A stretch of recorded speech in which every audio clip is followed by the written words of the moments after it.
तय मानिए कि आप आज मुझे आम आदमी पार्टी में देख रहे हो, 12 साल बाद आम आदमी पार्टी, अगर भगवान ने जितनी उम्र दी, अगर जिंदगी के आखिरी पड़ाव तक देखोगे तो आम आदमी पार्टी में देखोगे, किसी दूसरी पार्टी का मुंह जिंदगी में नहीं देखोगे। क्या क्या अच्छी बात है। ये एक पार्टी के प्रति आपका समर्पण है, जो कि देखते ही बन ही रहा है। और आपने निश्चित तौर पर ये बताया भी है कि अन्ना हजारे से लेकर हम उस समय जुड़े थे जब देश के हालात ही बद से बदतर थे। नहीं तो एक सुलझे हुए बुजुर्ग नौजवान केजरीवाल जी को ऐसा आंदोलन छेड़ना पड़ा कि उनको पूरे देश के ऐसा हला के बताना पड़ा भी यार हमारे देश में ऐसा चल रहा है सर। तो कहीं ना कहीं कर्णपुर विधानसभा की बात की जाए तो सर हर बार यही होता है कि एक फिर एक, कभी भाजपा कभी कांग्रेस। तो शायद अब की दफ़ा क्या ये सर्कुलेशन तोड़ पाएंगे सर?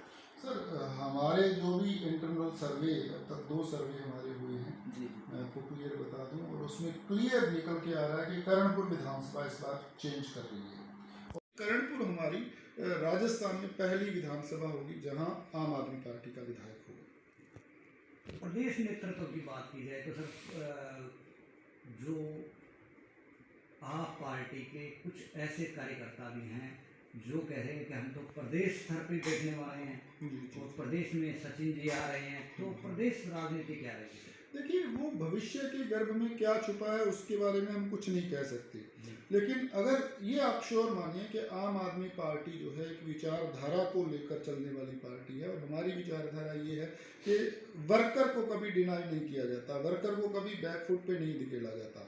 आप पीछे जितना भी एग्जाम्पल दिल्ली के देख लीजिए, पंजाब के देख लीजिए, जहाँ वर्कर ने मेहनत की है, पार्टी को स्टैंड किया है, वहाँ टिकट वर्कर को ही दिया है। जहां पार्टी को लगता है कि ठीक है यहाँ वर्कर नहीं है, यहाँ हम काम नहीं कर पाए हैं किसी भी कारणवश, तो वहाँ जरूर दूसरी पार्टी से कोई नेता आ जाए या कोई पैसे वाला आ जाए, वो सब एडजस्ट होते हैं, लेकिन वर्कर को प्रायोरिटी पे रखा जाता है। और अगर मान लीजिए सचिन जी आते भी हैं तो उससे पार्टी के जो इंटरनल जो विचारधारा, आंतरिक विचारधारा, उस पर कोई फर्क नहीं पड़ने वाला है।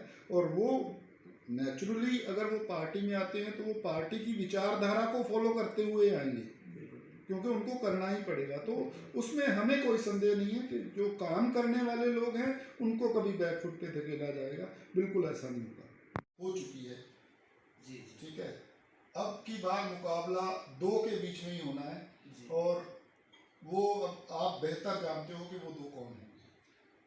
तो उसका क्या वजह अंतर्कल है या कोई और वजह?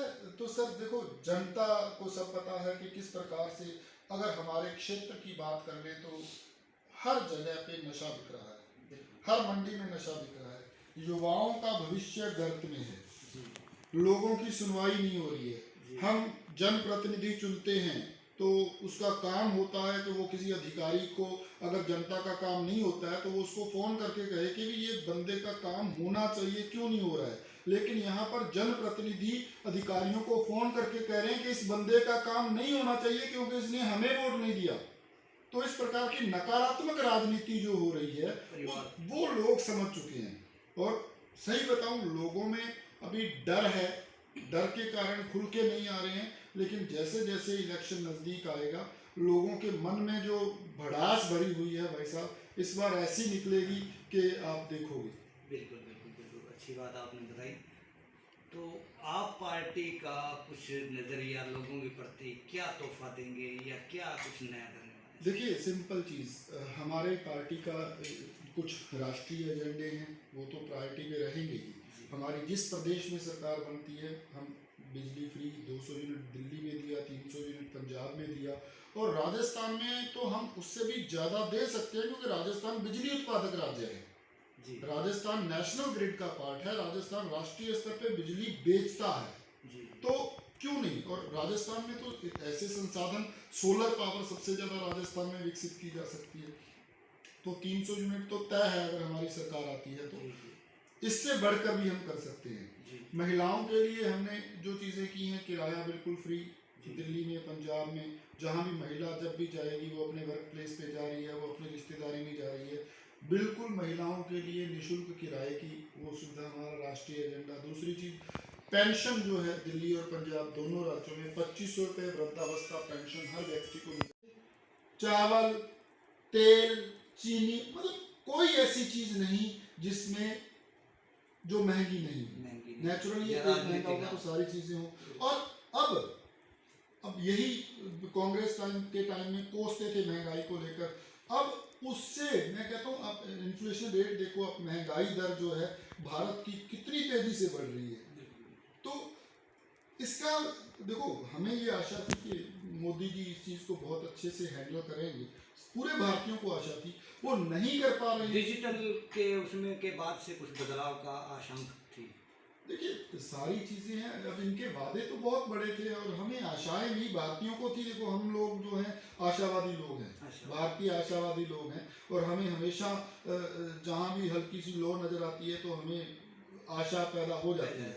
वो आशा पैदा हुई थी, लेकिन अब वो मेरे ख्याल से लो है वो भयंकर आग में बदल चुकी है सर, और उसने हमारा पूरा सामाजिक ताना बाना, हमारा आर्थिक ताना बाना बिल्कुल बिगाड़ दिया है।